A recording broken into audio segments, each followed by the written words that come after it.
Bonjour et bienvenue sur la chaîne Maths et Jeux. Dans cette vidéo, on va corriger ensemble ces 3 exercices sur les pourcentages. Appuie sur pause, cherche-les de ton côté sur un cahier de brouillon ou sur un cahier d'exercice. Et lorsque tu auras fini ces 3 exercices, tu pourras reprendre la lecture de la vidéo pour la correction. On corrige et on commence avec l'exercice numéro 1. Dans une classe de 40 élèves, 35% viennent en bus. Combien d'élèves viennent en bus? On va calculer un pourcentage d'une quantité, on va donc multiplier cette quantité par le pourcentage. On va multiplier 40 par 35%, et 35%, c'est la fraction 35 centièmes. Pour calculer le produit d'un entier par une fraction, j'ai 3 méthodes. Soit je commence par la division telle qu'elle est écrite, soit par la multiplication, soit je fais porter la division par l'autre facteur. Ici, ça n'a pas d'intérêt, donc je vais diviser directement 35 par 100, ça fait 0,35. Je vais réécrire cette multiplication en 4 fois 3,5. Je fais porter le facteur x10 du début sur le deuxième facteur. Et 4 fois 3,5, comme 2 fois 3,5 ça fait 7, 4 fois 3,5 ça fait 14. Conclusion, il y a 14 élèves qui viennent en bus.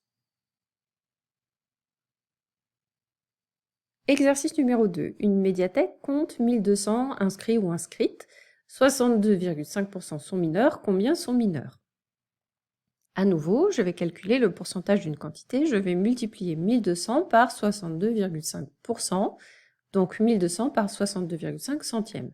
Cette fois-ci, j'ai intérêt à faire porter la division sur le premier facteur, parce que 1200 divisé par 100, ça fait un nombre entier, ça fait 12.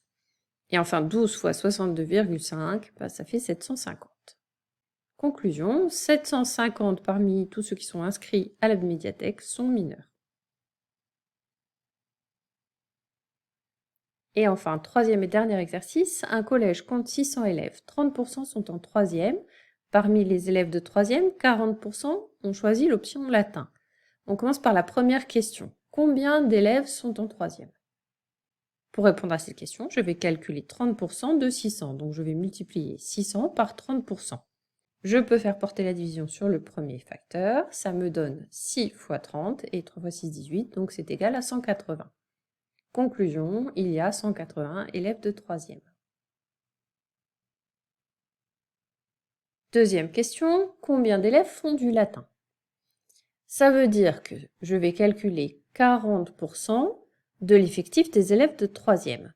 Je sais qu'en troisième, j'ai 180 élèves puisque je viens de le calculer, donc je vais multiplier 180 par 40%. Ça revient à multiplier 180 par 0,4 ou bien 18 par 4. Et 4 fois 18, c'est égal à 72, donc j'ai 72 élèves de troisième qui font latin. Dernière question, quel pourcentage de tout le collège cela représente-t-il? Je viens de voir qu'il y a 72 élèves qui font latin. En tout, il y a 600 élèves, donc la proportion d'élèves qui font latin, c'est 72 sur 600. Je pose la division ou j'utilise la calculatrice, ça me donne 0,12. Attention, ça c'est un décimal, ce n'est pas exprimé en pourcentage. Pourcentage, ça veut dire divisé par 100. Donc, pour avoir le pourcentage, je vais multiplier ce nombre décimal par 100, et ensuite je pourrais écrire pourcent, c'est-à-dire je le redivise par 100. Donc c'est égal à 12%. Attention à l'erreur qui consisterait à me dire que c'est 0,12%. Conclusion, il y a 12% d'élèves qui font latin dans le collège, ou cela représente 12% des élèves du collège. C'est la fin de la correction de ces exercices. Merci de l'avoir suivi et à bientôt pour une prochaine vidéo.